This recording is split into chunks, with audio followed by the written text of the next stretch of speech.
看新北市的消息，新北市长侯友宜出席新北市议会民进党团的干部交接典礼，听好，是民进党团的干部交接典礼。进前一天，伊嘛甲中央疫情指挥官这个王必胜会面讨论疫苗政策，甲其他哪样政治人物比较起来，这甲另外基层的关系有较好，被当作是参选2024年的优势之一。最近国民党党内传讲要杀侯友宜出来，这是党内共识，定调时间可能是6月份、7月份。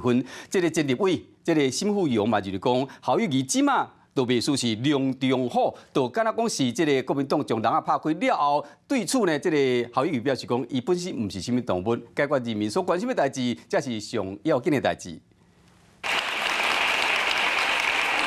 大警架头互相挨杀住，新北市长侯友宜上台致辞，参加新北议会民进党团干部交接典礼，和议员互相交流。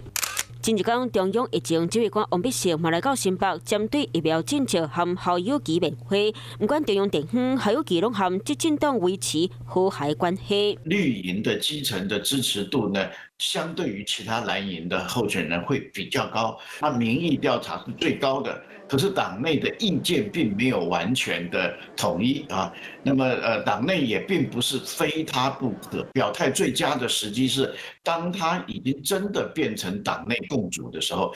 赵胜宏看作是哪样上强的，不过侯友宜赶快对未来方向拍太极拳。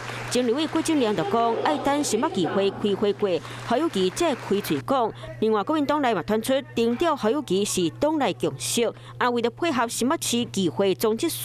定调时间点可能伫咧6、7月，前立委沈富雄就讲，侯友宜是人内底好，若是国民党甲人拍开，侯友宜出战就一定会赢。谢谢。2024会选总统吗？谢谢。